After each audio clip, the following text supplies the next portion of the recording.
Big boss season 6 contestants ഒരു രക്ഷയില്ല. അവർ റിവ്യൂവേഴ്സിനും അതേപോലെ തന്നെ ബിഗ് ബോസിൻ്റെ അണിയറ പ്രവർത്തകർക്കും ചാനലിനുമൊക്കെ ഗംഭീരമായിട്ടുള്ള കണ്ടന്റ് ഇങ്ങനെ ഇട്ട് കൊടുത്തുകൊണ്ടിരിക്കുകയാണ്. എഡിറ്റേഴ്സൊക്കെ തലങ്ങും വിലങ്ങും കട്ട് ചെയ്യാണ്. കാരണം അമ്മാതിരി സാധനമുണ്ട്. ഞാൻ രാവിലത്തെ വീഡിയോയിൽ പറഞ്ഞതുപോലെ ഈ രതീഷിൻ്റെ അമിത ആവേശം ഉണ്ടല്ലോ, മാറി നിന്ന് കരയുന്ന ഒരവസ്ഥയിലേക്ക് വരും. ഞാൻ വീഡിയോ അപ്ലോഡ് ചെയ്ത് കഴിഞ്ഞ് കുറച്ച് കഴിഞ്ഞപ്പോഴത്തേന് പുള്ളി കരച്ചിലും പരിപാടിയും തുടങ്ങി. അതൊരു ഭയങ്കര ബാഡ് പ്ലേ ആയിപ്പോയി. ബാഡ് പ്ലേ എന്ന് പറഞ്ഞു കഴിഞ്ഞാൽ ഒരുമാതിരി ചീപ്പ് പരിപാടിയാണ് രതീഷ് ഇന്ന് രാവിലെ കാണിച്ചത്. രതീഷ് പറയുന്നു ജാൻമണി അദ്ദേഹത്തിൻ്റെ ഫാമിലിയെ കുറിച്ചിട്ട് പറഞ്ഞു, അതേപോലെ തന്നെ ഫാമിലി എവിടെ എടുത്തിട്ടു, എനിക്ക് അച്ഛനും ആങ്ങളമാരൊക്കെ ഉണ്ട്. അതൊക്കെ നമ്മൾ നേരത്തെ ഇതൊക്കെ മറ്റേ ജെൻഡർ ഫ്ലിപ്പ് ചെയ്ത് കേൾക്കുന്ന ഡയലോഗുകളാണ്. അച്ഛനും ആങ്ങളമാരൊക്കെ ഉണ്ട്, എനിക്ക് 2 മക്കളുണ്ട്, എനിക്കൊരു കുടുംബമുണ്ട് എന്നൊക്കെ പറഞ്ഞിട്ട് ഒരു ഗംഭീരമായിട്ടുള്ള കരച്ചിൽ. എന്നെ തൊടരുത്, എന്നെ തൊട്ടു, എല്ലാവരും എന്ത് വിചാരിക്കും. ഇതേ നാക്കുകൊണ്ട് ആ മച്ചാൻ പിന്നീട് വന്ന് പറഞ്ഞ ഡയലോഗ് എന്താണ്? കുറേ സമയത്തിന് ശേഷം അതിനുള്ള മറുപടി ആദ്യത്തെ സംഭവത്തിൻ്റെ ഓഡിയോ എൻ്റെ ഉണ്ട്. അത് കഴിഞ്ഞ് പിന്നീട് വീമ്പള്ളക്കിയ സമയത്ത് പറഞ്ഞത് ഗബ്രി അദ്ദേഹത്തിൻ്റെ അച്ഛൻ പറഞ്ഞതുപോലെ, ഗബ്രി നീ ഒരു നല്ല മനുഷ്യനാണ്, നീ വലിയ കുഴപ്പമില്ലാത്തൊരു മനുഷ്യനാണ്, നിനക്ക് ഇഷ്ടമുള്ള പോലെ ചെയ്തോളുക, ഞങ്ങൾ തിരിച്ചു വരുമ്പോഴും ഇതേപോലെ ഇവിടെ ഉണ്ടാവും.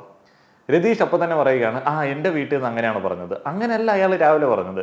എൻ്റെ അമ്മ, എൻ്റെ ഭാര്യ, എൻ്റെ മക്കൾ അവരെയൊക്കെ ബാധിക്കും. വളരെ നിസ്സാരമായിട്ടുള്ള ഒഴിവാക്കേണ്ട ഒരു ഗെയിം പ്ലേ ആണ് രതീഷ് കളിച്ചത്. രതീഷ് ഇങ്ങനെ നടക്കുകയാണ്. ഇതിപ്പോൾ 2ാമത്തെ ദിവസമല്ലായിട്ടുള്ളൂ. രതീഷ് ഇങ്ങനെ നടക്കുകയാണ്. ആരെ നെഗറ്റീവ് ആക്കാം, ആർക്ക് ഹെയ്റ്റ് ഉണ്ടാക്കി കൊടുക്കാം എന്നിങ്ങനെ നോക്കി നടക്കുകയാണ് രതീഷ്. ആദ്യം പോയി ജിൻഡോനെ ഒന്ന് ട്രൈ ചെയ്തു, സിജോനെ ഒന്ന് ട്രൈ ചെയ്തു, അതേപോലെ തന്നെ ജാൻമണീനെ ട്രൈ ചെയ്തു. അവസാനം ഒരു അവസരം കിട്ടിയപ്പോഴത്തേന് രതീഷ് ഈ സാധനങ്ങൾ എടുത്തിട്ടു, ഫാമിലിയെ പറഞ്ഞു എന്നൊക്കെ പറഞ്ഞ ഒരു കണ്ണീർ നാടകം തന്നെ. എന്താണ് ആ ഒരു ഇഷ്യൂ എന്നുള്ളതിനെ കുറിച്ചിട്ട് പറയാം. അതിന്റെ ഓഡിയോ എൻ്റെ കയ്യിലുണ്ട്. അച്ഛൻ, അമ്മ, ചേട്ടന്മാര്, അവരുടെ കുടുംബം, എന്റെ ഭാര്യ, എന്റെ പൊന്നു മക്കള് തുടങ്ങിയിട്ടാണ് എന്റെ കുടുംബം. എന്റെ ഫാമിലി നോക്കുമ്പോ ഞാൻ ഭയങ്കര ഹാപ്പിയാണ്.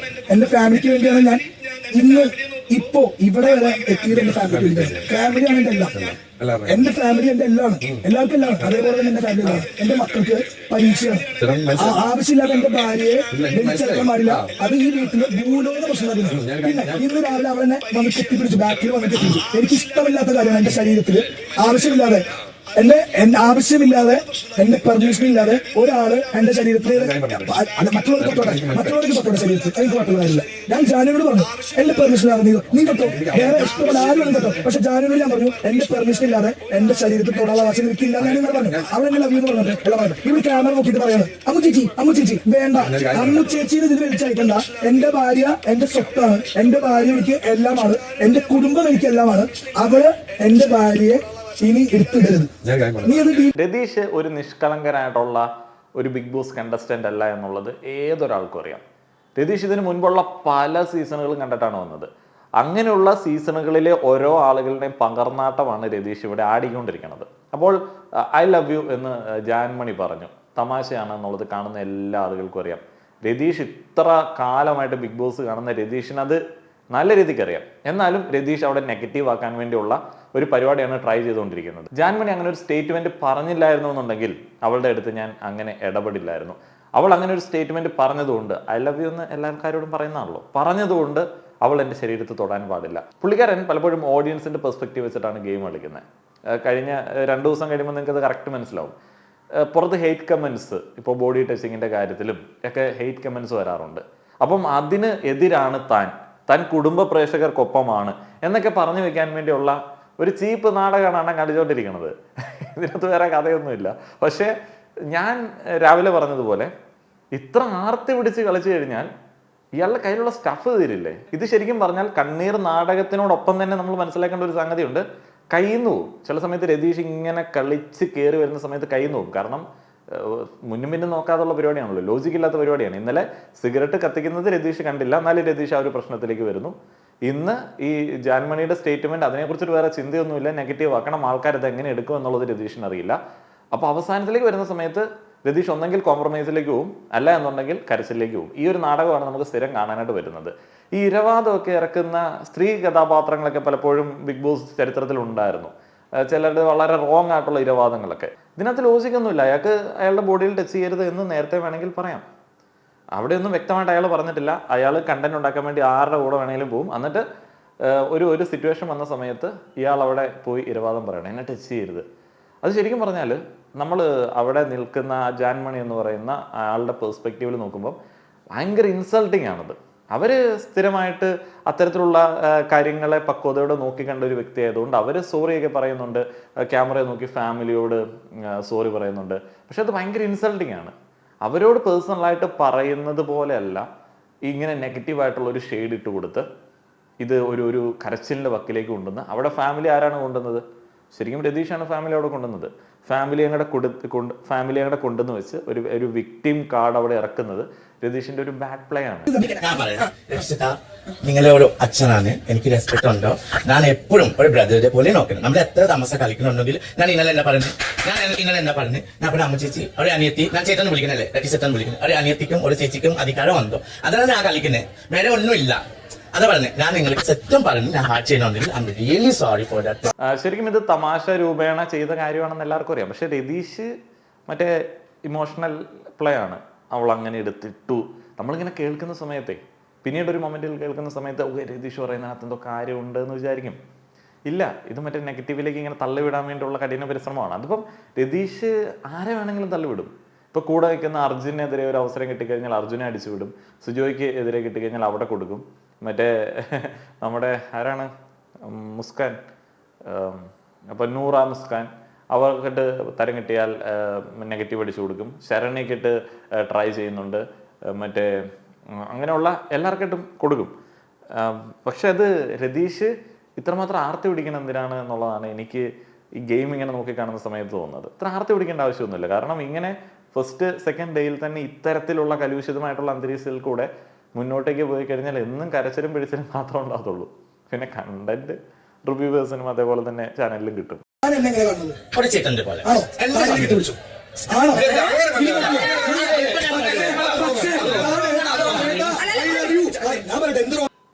ഇത് ഇയാളുടെ ഒരു സ്ട്രാറ്റജിയാണ്. ഇപ്പം ഇയാളുടെ കയ്യിൽ നിന്നിട്ട് പോണ ഏതെങ്കിലും സിറ്റുവേഷനിൽ ആൾക്കാർ ഓക്കെ ഒരു സോറി പറഞ്ഞ് ഒഴിവാക്കിയേക്കാം എന്ന് വിചാരിക്കും. പല സിറ്റുവേഷനിലും ഇപ്പോൾ അധികം സമയമൊന്നും ആയില്ല, എന്നാലും ഇയാളുടെ സിറ്റുവേഷൻസ് റിവൈൻഡ് ചെയ്ത് നോക്കിക്കഴിഞ്ഞാൽ ഇയാൾ മുന്നോട്ടേക്ക് കൊണ്ടുവരുന്ന ലോജിക്കില്ലാത്ത പ്രശ്നങ്ങൾക്ക് ആൾക്കാർ സോറി പറയാൻ വേണ്ടി വരും. അപ്പോൾ ഇയാൾ കൈയടിച്ച് പ്രോത്സാഹിപ്പിക്കും, തെറ്റേറ്റ് പറഞ്ഞിരിക്കുന്നു. ഇത് വേറൊരു തരത്തിലുള്ള സ്ട്രാറ്റജിയാണ്. എന്ന് വെച്ച് കഴിഞ്ഞാൽ അവരങ്ങനെ ഒരു തെറ്റ് ചെയ്തു, ഞാനത് ചൂണ്ടിക്കാണിച്ചു, കണ്ടില്ല അവരെൻ്റെ അടുത്ത് മാപ്പ് പറഞ്ഞു. രതീഷ് ഉദ്ദേശിക്കുന്ന ആ ഒരു സാധനമാണ്. കുറച്ച് ആൾക്കാർക്ക്, കുറച്ച് പേർക്ക് രതീഷിന്റെ ഫാൻസിനൊക്കെ അത് തൃപ്തികരമായിട്ടുള്ള ഒരു സംഗതിയാണ്. പക്ഷെ പ്രേക്ഷകർ രതീഷിനെ മുന്നോട്ടേക്ക് കൊണ്ടുപോകണം. കാരണം രതീഷ് ബാക്കിയുള്ള ആളുകൾക്ക് ഒരു ചലഞ്ച് സൃഷ്ടിക്കുന്നുണ്ട്. അവർ തന്നെ രതീഷിനെ എടുത്ത് പുറത്തിടുന്ന സിറ്റുവേഷൻസ് ഉണ്ടാവുന്നതാണ് നല്ലത്.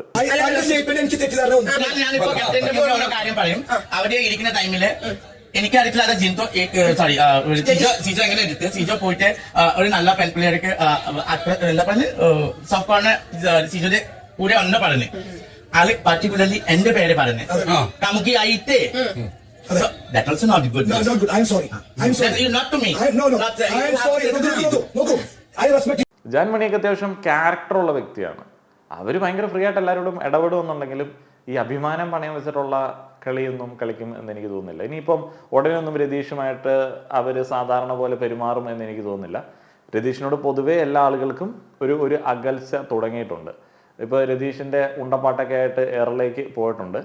അതൊക്കെ രതീഷ് ബാക്കിയുള്ള ആൾക്കാരെ ഇൻസൾട്ട് ചെയ്യാണ്. കാരണം എന്താ വെച്ചാൽ റോക്കിയോട് പറയുന്നു, അല്ലെങ്കിൽ ബാക്കിയുള്ള ആൾക്കാരോട് പറയുന്നു നീയൊക്കെ ആരാണ്, ഞാൻ വലിയൊരാളാണ് എന്നുള്ളതാണ് രതീഷിൻ്റെ ഭാവം. അതറിയാതെ പുറത്തേക്ക് വരുന്നതാണ്.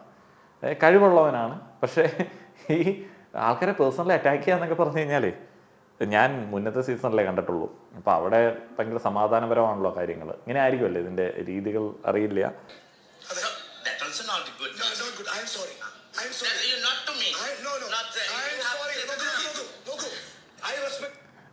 രതീഷിന്റെ നമ്പർ കണ്ടില്ലേ? രതീഷിന് കയ്യിൽ നിന്ന് പോയെന്ന് മനസ്സിലായി. കാരണം രാവിലെ മോർണിംഗ് ടാസ്കിൽ സിജോയെയും ജാൻമണിയെയും ചേർത്തിട്ട് ഒരു കാമുകി പരാമർശം നടത്തുകയുണ്ടായി രതീഷ്. അപ്പം വേണമെങ്കിൽ ജാൻമണിക്ക് ചോദിക്കാം, എനിക്ക് ഫാമിലി ഉണ്ട്, എൻ്റെ വീട്ടിൽ ആൾക്കാരുണ്ട്, അവരൊക്കെ എന്നെ എങ്ങനെ നോക്കിക്കാണും, അങ്ങനെ ഒരു പരാമർശം താൻ നടത്താവെന്ന് ചോദിക്കും. ഇപ്പോൾ രതീഷിനെതിരെയായിരുന്നുണ്ടെങ്കിൽ രതീഷ് അപ്പോഴേ കരഞ്ഞ് മെഴുകി പിള്ളേരെയൊക്കെ എടുത്ത് തല വെച്ചിട്ട് ആകെ മൊത്തത്തിൽ പ്രശ്നമാക്കിയാണ്.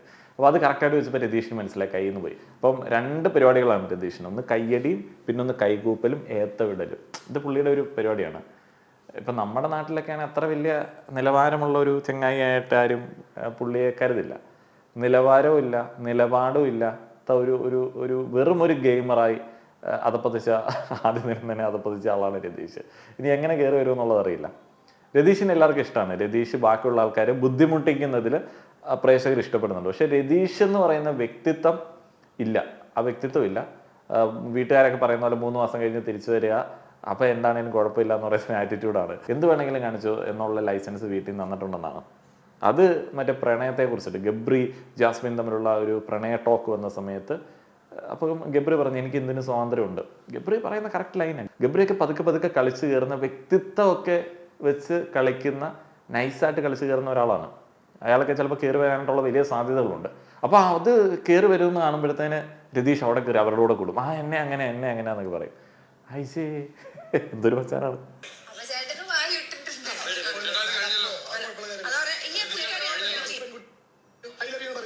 അപ്പോഴും അങ്ങനെ അവർ ഐ ലവ് യു എന്ന് പറഞ്ഞാൽ ഞാൻ അവരെ ബ്ലോക്ക് ചെയ്യും. ഇവളാണ് എന്നെ ഐ ലവ് യു തേങ്ങ മാങ്ങാന്നോണ്ട് അമ്മു ചേച്ചി എന്റെ വീട്ടുകാരെ ഇതിൽ വിളിക്കയച്ച. ഇതൊക്കെയാണ് രതീഷിന്റെ കളികൾ. ബിഗ് ബോസ് സീസൺ 6 ആദ്യമായി ഇരവാദ കാർഡിറക്കി കളിച്ച ആൾ എന്നുള്ള ഒരു ഖ്യാതി നമുക്ക് രതീഷിന് കൊടുക്കാം. രതീഷിന്റെ കളികളെ കുറിച്ചിട്ട് എന്താണ് നിങ്ങളുടെ അഭിപ്രായം എന്നറിയാൻ ആഗ്രഹമുണ്ട്. നന്ദി.